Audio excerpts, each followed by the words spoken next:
Okay, welcome to Kurnool teachers academy. So రాబోయే TET మరియు డిఎస్సీలను ఉద్దేశించి సైకాలజీ అనే అంశంలో పిల్లలు ఏ విధంగా ప్రిపేర్ అవ్వాలి, మనకి ఎగ్జామ్ లో క్వశ్చన్స్ ఏ రకంగా వచ్చేటువంటి అవకాశం ఉంది, వాటి గురించి మనం ఏ రకంగా ఆలోచించి ఆన్సర్ చేయాలి అనేటువంటి ఉద్దేశంతో రూపొందించినటువంటి వీడియో. సో ఒకసారి మనం సైకాలజీ క్వశ్చన్స్ కనుక చూసినట్లయితే, ఫస్ట్ క్వశ్చన్, స్పియర్మెన్ ప్రతిపాదించిన సాధారణ కారకంను కలిగి ఉండటంలో అని అంటున్నాడు. సో స్పియర్మెన్ ప్రతిపాదించిన సాధారణ కారకంను కలిగి ఉండటంలో అనేటువంటి క్వశ్చన్.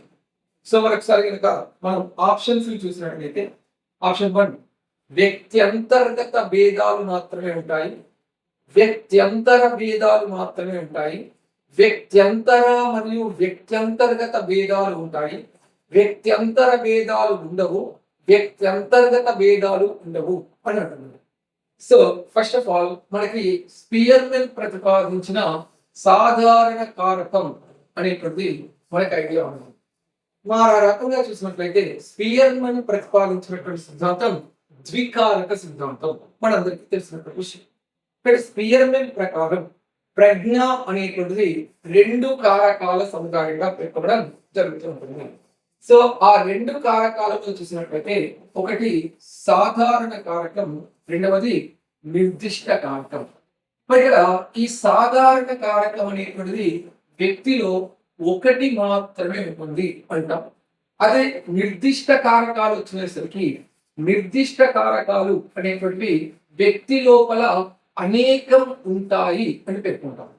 సో మరి ఒక వ్యక్తిని తీసుకున్నట్లయితే ఆ వ్యక్తిలో సాధారణ కారకాలు ఎన్ని ఉన్నాయి? సో ఒక వ్యక్తిని తీసుకున్నట్లయితే ఆ వ్యక్తిలో ఉన్నటువంటి సాధారణ కారకం ఒక్కటే. అట్ ద సేమ్ టైం ఏమని చెప్తుంది, వ్యక్తి చేసే అన్ని పనులలో కూడా సాధారణ కారకము మరియు నిర్దిష్ట కారకము 2 కలిసి పని చేస్తాయి అని చెప్తాం. మనం ఏ పనైనా చేయని అందులో సాధారణ కారకము పాల్గొంటుంది, నిర్దిష్ట కారకము పాల్గొంటుంది. కానీ ఇక్కడ వ్యక్తి చేసేటువంటి పనిని బట్టి నిర్దిష్ట కారకాలు అనేవి మారుతూ ఉంటాయి. బికాస్ ఆఫ్ నిర్దిష్ట కారకాలు అనేకం ఉంటాయి కాబట్టి వ్యక్తి చేసేటువంటి పనిని బట్టి నిర్దిష్ట కారకాలు మారుతూ ఉంటాయి. కానీ సాధారణ కారకాలు ఏముంటాయి? ఒకటే ఉంటుంది. కానీ సాధారణ కారకం ఏంటంటే వ్యక్తి చేసే అన్ని పనులలో కూడా సమానంగా ఉంటుంది.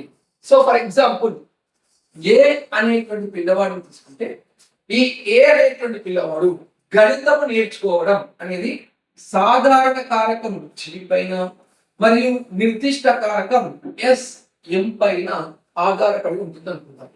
అదేవిధంగా ఈ ఏ అనేటువంటి పిల్లవాడు తెలుగు నేర్చుకోవడం సాధారణ కారకం G పైన, నిర్దిష్ట కారకం ST పైన ఆధారపడుతుంది అనుకుందాం. అదే ఈ ఏ అనే పిల్లవాడు ఇంగ్లీష్ నేర్చుకోవడం సాధారణ కారకం G పైన, నిర్దిష్ట కారకం SE పైన ఆధారపడి ఉంటుంది అనుకుందాం.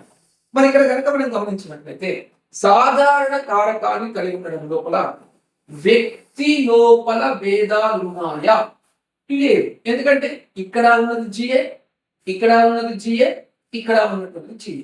సో కాబట్టి సాధారణ కారకం కలిగి ఉండడంలో వ్యక్తిలో భేదాలు లేవు. మరి ఒకే వ్యక్తిలో ఉండేటువంటి భేదాలను ఏమంటాం మనము? వ్యక్తి అంతర్గత భేదాలు అంటాం. సో వ్యక్తి అంతర్గత భేదాలు అనేటువంటివి సాధారణ కారకాన్ని కలిగి ఉండటంలో లేవు. కానీ ఎక్కడ ఉన్నాయి? నిర్దిష్ట కారకాన్ని కలిగి ఉండడంలో ఉన్నాయి. ఎందుకు? ఇక్కడ ఉంది SM, ST, SE.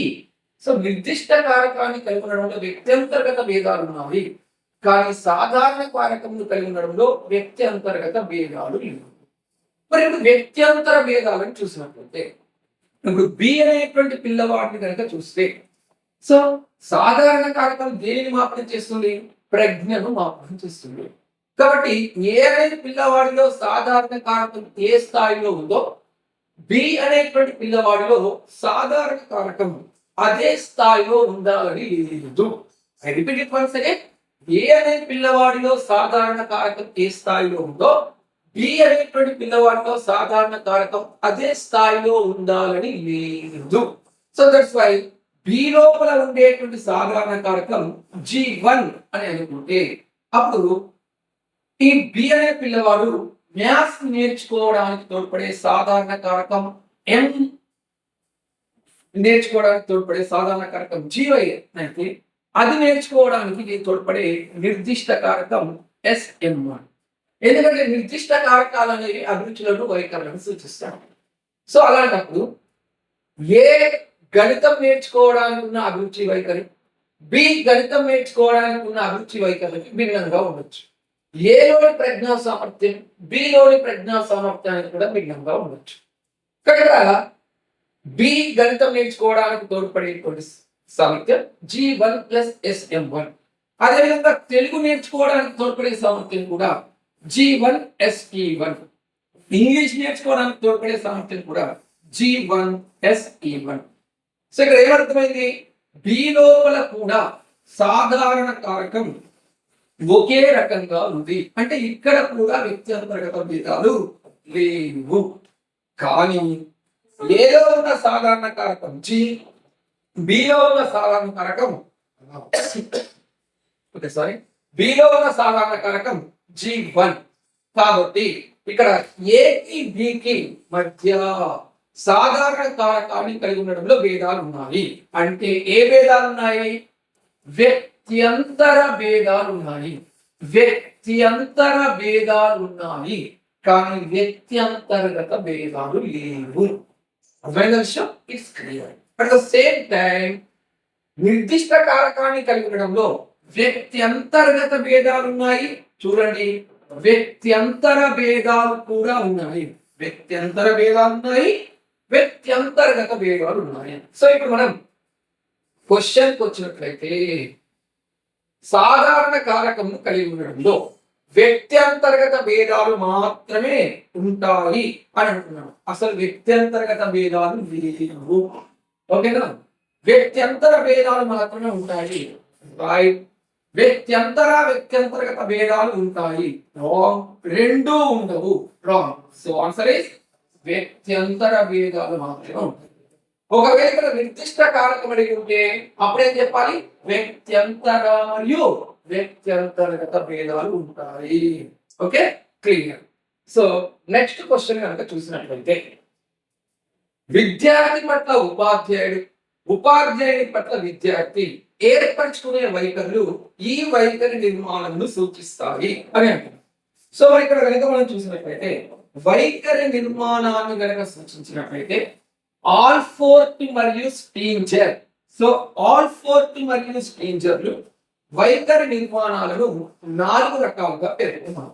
So first one, అనుభవాలను సమైక్యపరచడం, అనుభవాలను భేదపరచడం, ఆకస్మిక సంఘటనలు, అందుబాటులో గల వైఖరులను స్వీకరించడం అంటున్నారు. సో ఇక్కడ క్వశ్చన్ ఏంటి? విద్యార్థి పట్ల ఉపాధ్యాయుడు, ఉపాధ్యాయుని పట్ల విద్యార్థి ఏర్పరచుకునే వైఖరి. సో ఒకసారి గమనిస్తే ఒక విద్యార్థి పట్ల ఉపాధ్యాయుడికి వైఖరి ఎలా ఏర్పడుతుంది ఒకసారి కనిపిస్తే, ఈ ఏ అనే పిల్లవాడు మొదటి రోజు క్లాస్ కి సమయానికి వచ్చాడు, రెండవ రోజు క్లాస్ కి సమయానికి వచ్చాడు, మూడవ రోజు క్లాస్ కి సమయానికి వచ్చాడు. అప్పుడు ఆ ఉపాధ్యాయుడు ఏమనుకుంటాడు? ఓహో, ఏ అనేటువంటి పిల్లవాడు ప్రతిరోజు క్లాస్ కి సమయానికి వస్తాడు. బి అనేటువంటి పిల్లవాడు మొదటి ఎగ్జామ్ లో మంచి మార్కులు తెచ్చుకున్నాడు, రెండవ ఎగ్జామ్ లో మంచి మార్కులు తెచ్చుకున్నాడు, మూడవ ఎగ్జామ్ లో మంచి మార్కులు తెచ్చుకున్నాడు. అప్పుడు ఉపాధ్యాయుడు ఏమనుకుంటాడు? ఓహో, ఈ బి అనేటువంటి పిల్లవాడు బాగా చదివి మంచి మార్కులు తెచ్చుకుంటాడు అనే వైఖరిని కలిగి ఉంటాడు. ఓకే, అంటే ఏమర్థమైంది? ఒకే రకమైనటువంటి అనుభవం పలుమార్లు ఏర్పడడం వలన, ఒకే రకమైనటువంటి అనుభవం పలుమార్లు ఏర్పడడం వలన ఒక వైఖరి ఏర్పరిస్తే దానిని అనుభవాలను సమైక్యపరచడం అంటారు. ఇక్కడ విద్యార్థి పట్ల ఉపాధ్యాయునికి వైఖరి ఎలా ఏర్పడుతుంది? ఆ విద్యార్థిని అనేక సార్లు పరిశీలించడం వల్ల అతను అనేక సార్లు చూపినటువంటి ఒకే విధమైన ప్రతిస్పందనను బట్టి ఒక వైఖరిని ఏర్పరచుకోవడం జరుగుతుంది. అదేవిధంగా టీచర్ పట్ల స్టూడెంట్ కూడా, ఎస్ ఈ సార్ మొదటి పాఠం బాగా చెప్పాడు, రెండో పాఠం బాగా చెప్పాడు, మూడో పాఠం బాగా చెప్పాడు. సో ఈసారి పాఠాలు బాగా బోధించగలడు అని విద్యార్థి ఉపాధ్యాయుని పట్ల వైఖరి ఏర్పరచుకుంటాడు. అలా ఒకే రకమైనటువంటి అనుభవం పలుమార్లు ఏర్పడడం వలన ఒక అభిప్రాయానికి వస్తే, ఒక వ్యక్తి పట్ల గాని, వస్తువు పట్ల గాని, అంశం పట్ల గాని అనుభవాలను సంచితం చేయటం వలన ఒక అభిప్రాయానికి వస్తే దాన్ని అనుభవాలను సమైక్యపరచటం అంటారు. సో కాబట్టి ఇక్కడ ఆన్సర్ అనేటువంటిది 1 అవుతుంది. Okay, clear. నెక్స్ట్ క్వశ్చన్ వెళ్ళినట్లయితే మూర్తిమత్వానికి సంబంధించి సరికానిది అంటున్నాం. సో మూర్తిమత్వానికి సంబంధించి సరికానిది అంటున్నాం. సో ఒకసారి మనం గమనించినట్లయితే సమరూప కవలలు ఒకే విధమైన మూర్తిమత్వాన్ని కలిగి ఉంటారు అంటున్నాం. ఇక్కడ చూస్తే ఏ ఇద్దరు వ్యక్తులు కూడా అన్ని విధాలుగా ఒకే విధమైన మూర్తిమత్వాన్ని కలిగి ఉండేటువంటి అవకాశం లేదు. ఈవెన్ దో సమరూప కవలలు కూడా. ఎందుకు అంటే మూర్తిమత్వం అంటే శారీరక, మానసిక, సాంఘిక, ఉద్వేగ, నైతిక, భాష, అభిరుచి, వైఖరి మొదలగు అనేక అంశాలకి అనుగుణంగా పరిసరాలతో ప్రతిస్పందించేటువంటి తీరునే మనం మూర్తిమత్వం అంటాం.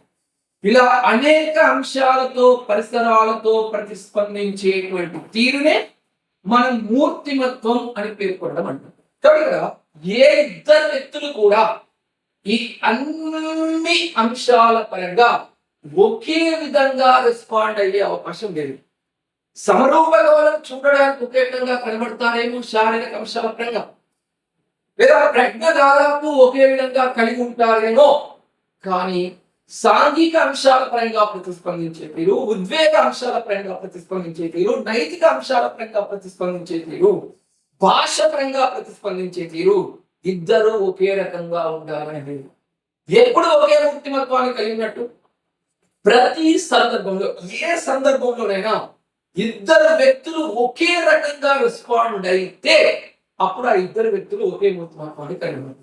కానీ ఈ ప్రపంచంలో ఏ ఇద్దరు వ్యక్తులు ప్రతి సందర్భంలో ఒకే విధంగా రెస్పాండ్ అయ్యే అవకాశం లేదు. ఈవెన్ దో సమరూప కవలలు కూడా ఒకే విధంగా రెస్పాండ్ అయ్యేటువంటి అవకాశం లేదు.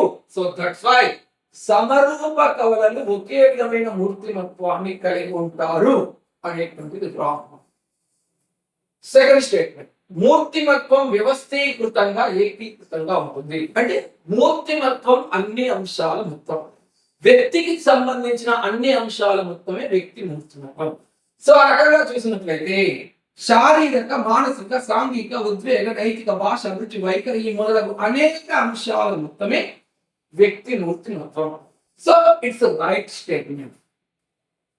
మూర్తిమత్వం అభ్యసనం, అనుభవాలు, ఆర్జన మీద ఆధారపడి ఉంటుంది అంటున్నాను. 100%. మూర్తిమత్వం అంటే ఏంటి? సాధారణ భాషలో అర్థం వ్యక్తిత్వం.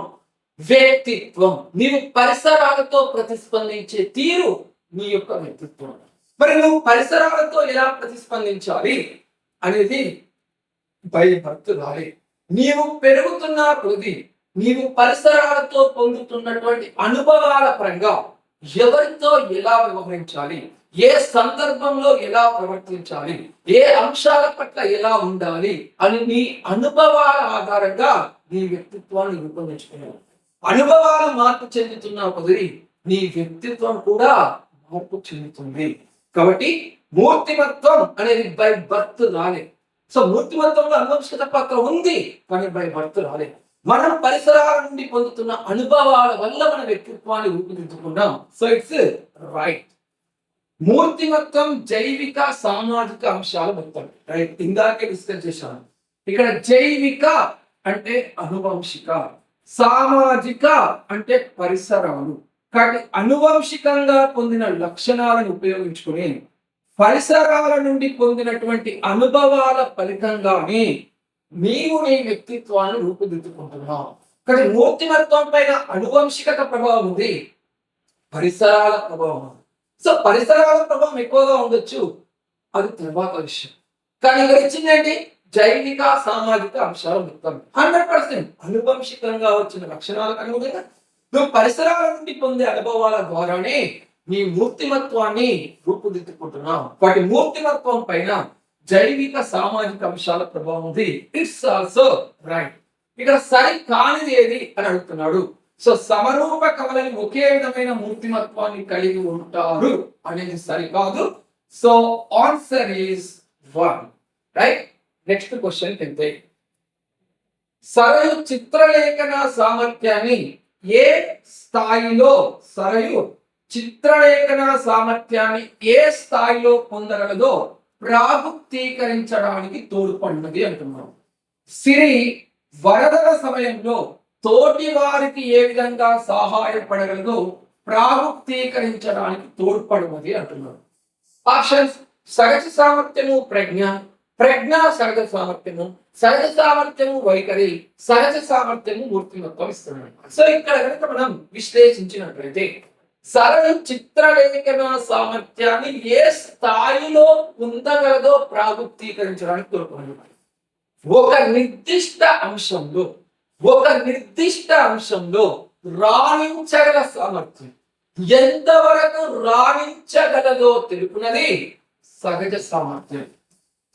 ఒక నిర్దిష్టమైన అంశాన్ని, ఒక నిశ్చితమైనటువంటి అంశాన్ని ఎంతవరకు నేర్చుకోగలవో లేదా ఒక నిర్దిష్ట రంగంలో ఎంతవరకు రాణించగలవో తెలుపునది సహజ సామర్థ్యం.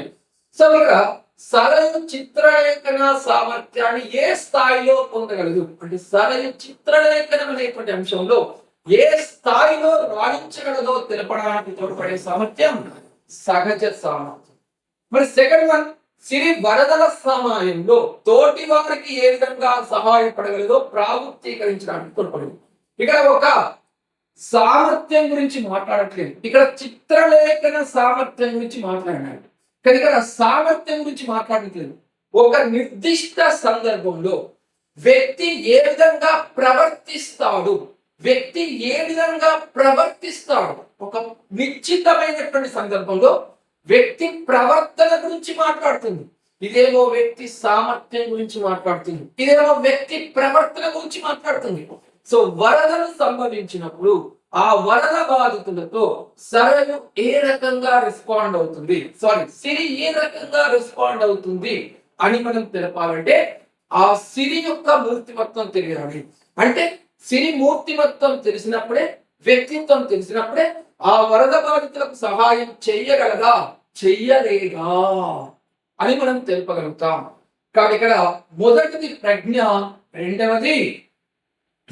మొదటిది సహజ సామర్థ్యం, రెండవది మూర్తిమత్వం.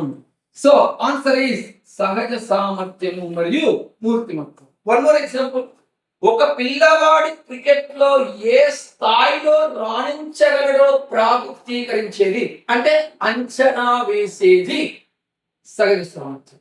ఒక పిల్లవాడి క్రికెట్ లో ఓడిపోయినప్పుడు తను ఎలా ప్రవర్తిస్తాడో ప్రాగుప్తీకరించడానికి తోడ్పడేది అతని మూర్తిమత్వం. భవిష్యత్తులో ఎంతవరకు రాణించగలము అంచనా వేసేది సహజ సామర్థ్యం ఒక రంగంలో, వ్యక్తి ఒక సందర్భంలో ఎలా ప్రవర్తిస్తాడో అంచనా వేసేది మూర్తిమత్వం. It's clear. నెక్స్ట్ క్వశ్చన్, క్రింది వారిలో వ్యక్త్యంతర్గత భేదాలకు ఒక ఉదాహరణ ఇవ్వండి అంటున్నారు. సో వైయక్తిక భేదాలు రెండు రకాలు, వ్యక్త్యంతర వైయక్తిక భేదాలు, వ్యక్త్యంతర్గత వైయక్తిక భేదాలు. ఒకే వ్యక్తి వివిధ సందర్భాలలో వివిధ రకాలుగా ప్రవర్తిస్తే అది వ్యక్త్యంతర్గత వైయక్తిక భేదాలు. వివిధ వ్యక్తులు ఒకే సందర్భంలో వివిధ రకాలుగా ప్రవర్తిస్తే అది వ్యక్త్యంతర వైయక్తిక భేదం. ఒకే వ్యక్తిలో సామర్థ్యాలు, అభిరుచులు, నైపుణ్యాల మధ్య గల వ్యత్యాసాలు వ్యక్త్యంతర్గత వైయక్తిక భేదం. వివిధ వ్యక్తులు ప్రజ్ఞ, సామర్థ్యాలు, అభిరుచులు, నైపుణ్యాల మధ్య కనిపించే వ్యత్యాసాలు వ్యక్త్యంతర వైయక్తిక భేదాలు. సో చూసినట్లయితే చదువు మరియు ఆటల్లో ఆసక్తి ఉన్నప్పటికీ ఏ ఆటల్లో ఎక్కువగా రాణిస్తున్నాడు. సో ఈ స్టేట్మెంట్ చూస్తే ఏకి చదువులో ఆటల్లో ఆసక్తి ఉంది, అయినా ఆటల్లో ఎక్కువగా రాణిస్తున్నాడు. అంటే ఏకి చదువులో ఆసక్తి ఉంది, ఆటల్లో ఆసక్తి ఉంది, అయినా కూడా ఆటల్లో ఎక్కువగా రాణిస్తున్నాడు. ఇక్కడ ఏమి ఏతోనే కంపేర్ చేశాడు కాబట్టి ఇది వ్యక్తి అంతర్గత వైవిధ్యం. మరి ఇక్కడ చూస్తే బి సమవయస్కులతో ఎప్పుడు పోట్లాడతాడు కానీ ఏ నిశ్శబ్దంగా ఉంటాడు. ఇక్కడ బిని ఏని కంపేర్ చేశాం, సో ఇది వ్యక్త్యంతర వైవిధ్యం. ఏ బిను ఇచ్చిన ఒక సంగీత ప్రదర్శనలో బి చాలా బాగా చేశాడు. ఇక్కడ ఏని బిని ఒకరితో పోల్చాం అంటే ఇద్దరిని పోల్చాం, సో ఇది వ్యక్త్యంతర వైవిధ్యం. సమాన గంటలు చదివినప్పటికీ ఒక భావనను నేర్చుకున్న తర్వాత బి కన్నా ఎక్కువ సమయాన్ని తీసుకునేవాడు. సో ఇక్కడ కూడా బిని ఏని కంపేర్ చేశాం, ఇది కూడా వ్యక్త్యంతర వైయక్తిక భేదం. ఇక్కడ అడిగింది వ్యక్త్యంతర్గత వైయక్తిక భేదం. సో వ్యక్త్యంతర్గత వైయక్తిక భేదం ఏలో మాత్రమే ఉంది. So that's why 1 is the answer. Next question. మానవ హక్కులను గౌరవించి మెర్సీ కిల్లింగ్ నిర్ణయాన్ని వ్యాధిగ్రస్తునికే వదిలివేయాలి అనే భావించే వ్యక్తి కళ నైతిక వికాస స్థితి. సో క్వశ్చన్ కోల్బర్గ్ నైతిక వికాస సిద్ధాంతం పైన అడిగినట్లు మనకి స్పష్టంగా కనిపిస్తుంది. ఆప్షన్స్: ఉత్తర సాంప్రదాయ స్థాయి 4వ దశ, ఉత్తర సాంప్రదాయ స్థాయి 5వ దశ, ఓకే ఇక్కడ ఆలోచన పడాలి, సాంప్రదాయ స్థాయి 3వ దశ, సాంప్రదాయ స్థాయి 4వ దశ. యాక్చువల్ గా మెర్సీ కిల్లింగ్ అంటే ఏంటి? తీవ్రమైన జబ్బుతో బాధపడుతూ, చికిత్సకు వీలు కాని జబ్బుతో బాధపడుతూ, అసలు చికిత్సకు నయం కాని జబ్బుతో బాధపడుతూ అనుక్షణం నరక యాతన అనుభవిస్తున్నాం. ట్రీట్మెంట్ లేదు, బ్రతికినన్నాళ్ళు నరక యాతన అనుభవిస్తున్నాం. అలా ట్రీట్మెంట్ లేకుండా బ్రతికినన్నాళ్ళు నరక యాతన అనుభవించేటువంటి వ్యక్తిని బాధ నుండి విముక్తి చేయాలంటే చంపడమే మార్గం.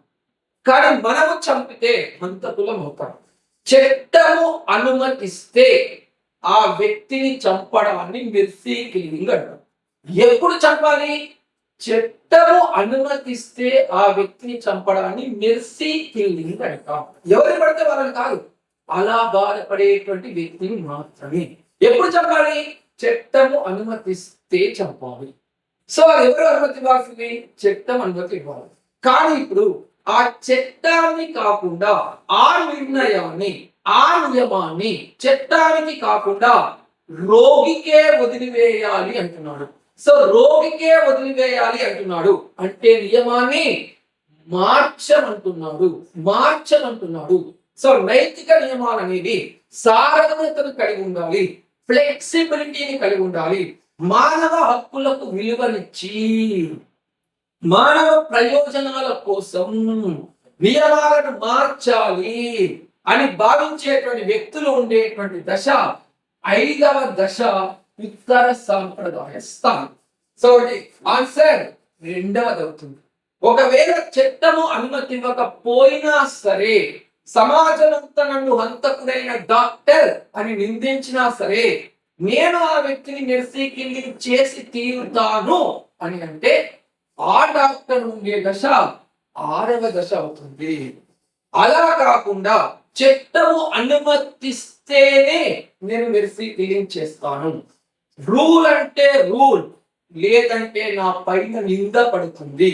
సో నిందను నేను పడను, కాబట్టి ఆ నిందను తప్పించుకోవడానికి ఆ నియమాన్ని గుడ్డిగా పాటిస్తాను, చట్టం అనుమతిస్తేనే చంపుతాను అనే వ్యక్తి ఉండేటువంటి దశ 4వ దశ.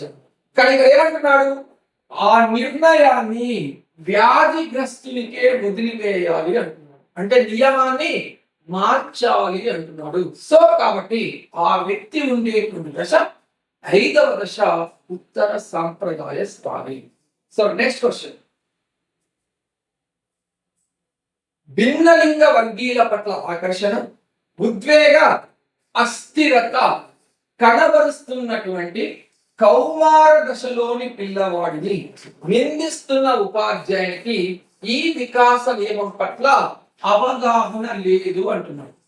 ఆప్షన్ 1 వైయక్తిక భేదాలు సాధారణ నుండి నిర్దిష్టం, అన్ని దశలలో ఒకే విధంగా జరగదు, అందరిలో సమాన గతిని అనుసరించదు. సో ఇక్కడ అందరిలో సమాన గతిని అనుసరించదు అని అన్నా, వైయక్తిక భేదాలు అని అన్నా రెండు ఒకటే. So delegate. అందరిలో సమాన గతిని అనుసరించదు అన్నా, వైయక్తిక భేదాలు అన్నా రెండు ఒకటే. డెలిగేట్. సాధారణ నుండి నిర్దిష్టం, అన్ని దశలలో ఒకే విధంగా జరుగుతుంది. సో ఇక్కడ చూసినట్లయితే వికాసం నిరంతరమైనది అంటే ప్రతి దశలో జరుగుతుంది, కానీ ప్రతి దశలో ఒకే విధంగా జరగదు. ప్రతి దశలో ఒకే విధంగా జరగదు అంటే ప్రతి దశ ఇతర దశలతో విభేదిస్తుంది. ఇతర దశలతో విభేదిస్తుంది కాబట్టి దశలు విడగొట్టుకున్నాడు. ఒకవేళ అన్ని దశలలో వికాసం ఒకే విధంగా జరిగితే శైశవ దశలోని లక్షణాలే పూర్వ బాల్య దశలో ఉంటాయి, పూర్వ బాల్య దశలోని లక్షణాలే ఉత్తర బాల్య దశలో ఉంటాయి, ఉత్తర బాల్య దశలోని లక్షణాలే పూర్వ బాల్య దశలో ఉంటాయి. అప్పుడు మనం దశలుగా విడగొట్టుకోవాల్సినటువంటి అవసరమే లేదు. అయినా మనం దశలుగా విడగొట్టాం అంటే ఒక్కొక్క దశ దానికంటూ ఒక ప్రత్యేకతను కలిగి ఉంటుంది.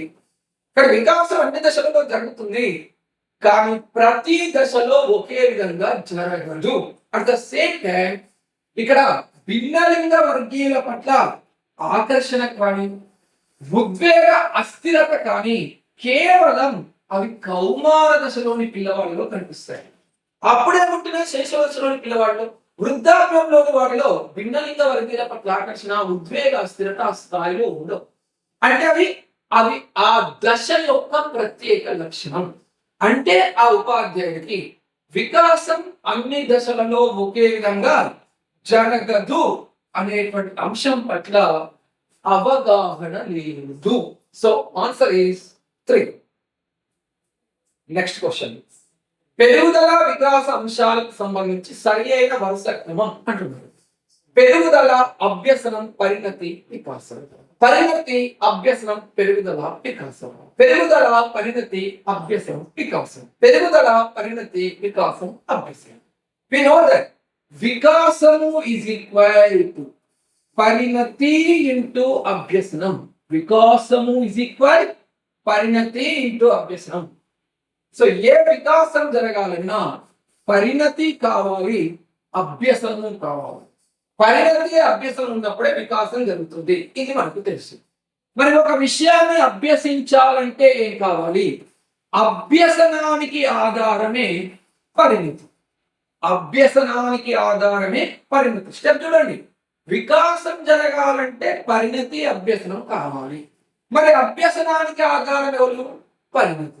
మరి పరిణతి అనేది ఎలా వస్తుంది? కాలానుగుణంగా వయసుకు అనుగుణంగా వచ్చే మార్పులు పరిణతి.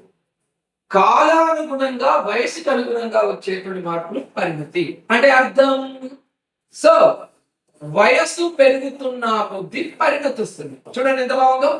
వయస్సు పెరుగుతున్న కొద్ది పరిణతి వస్తుంది, పరిణతి వల్ల అభ్యసనం జరుగుతుంది, అభ్యసనం వల్ల వికాసం జరుగుతుంది.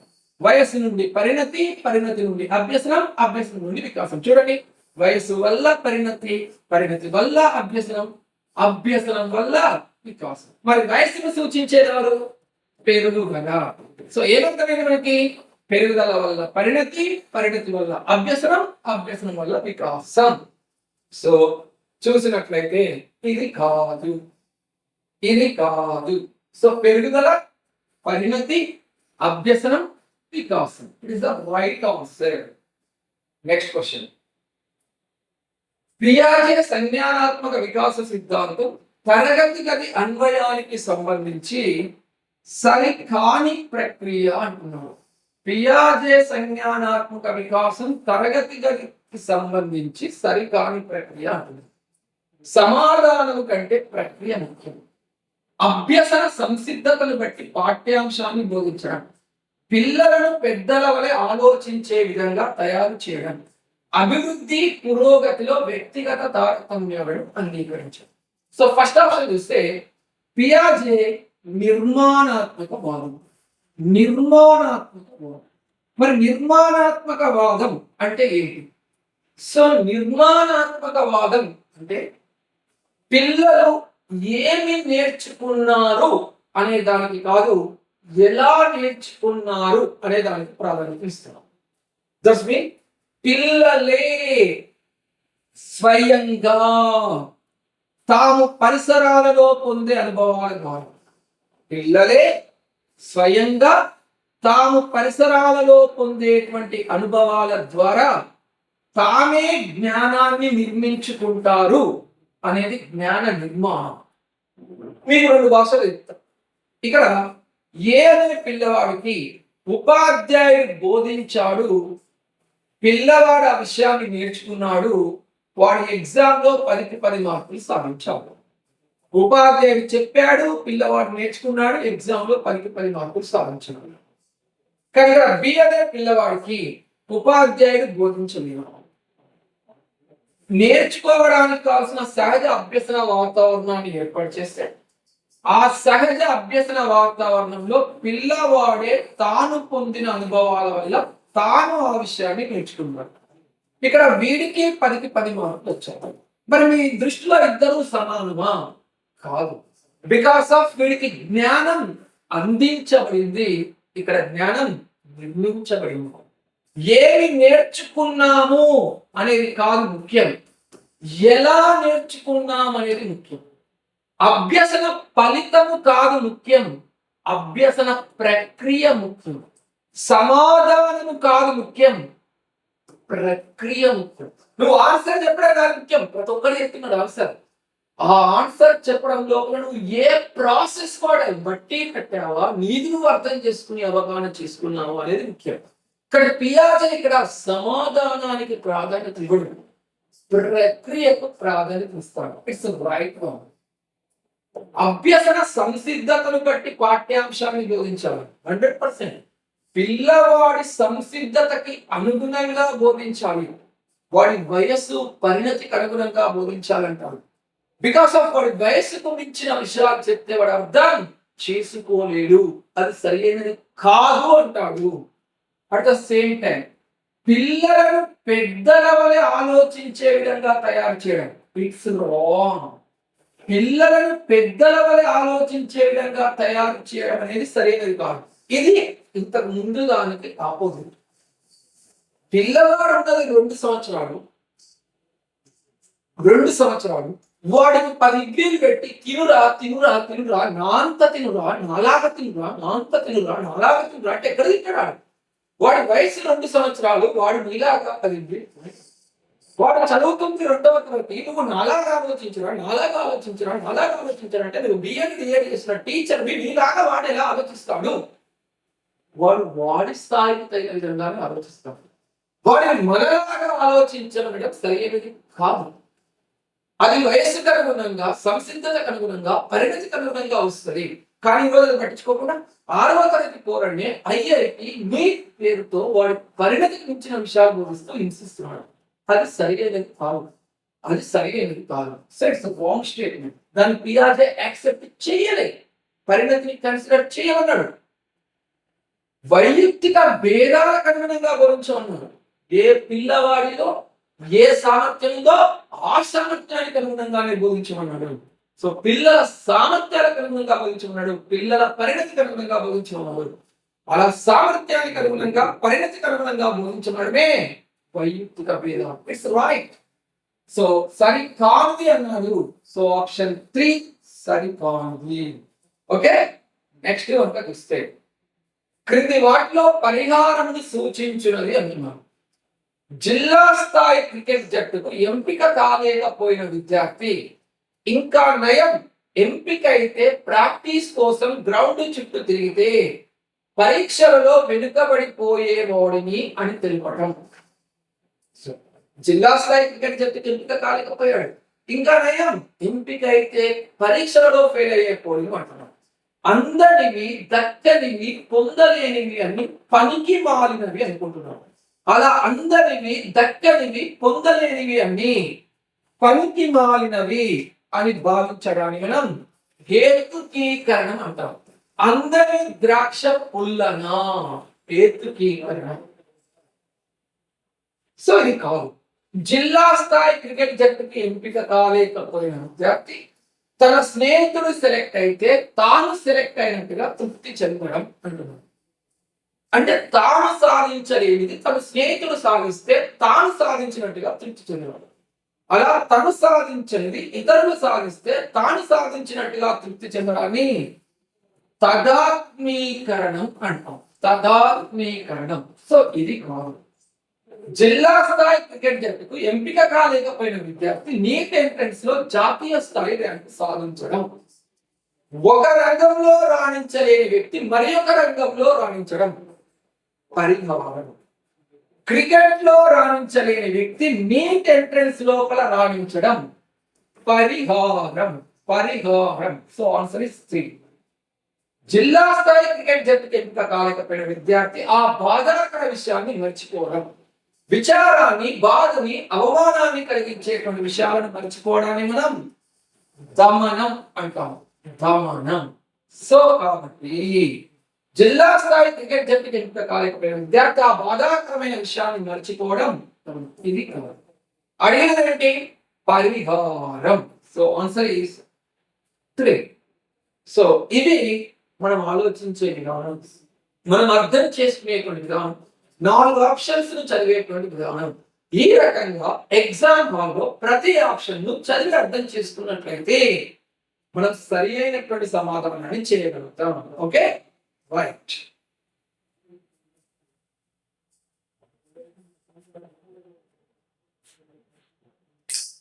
Sir okay, photo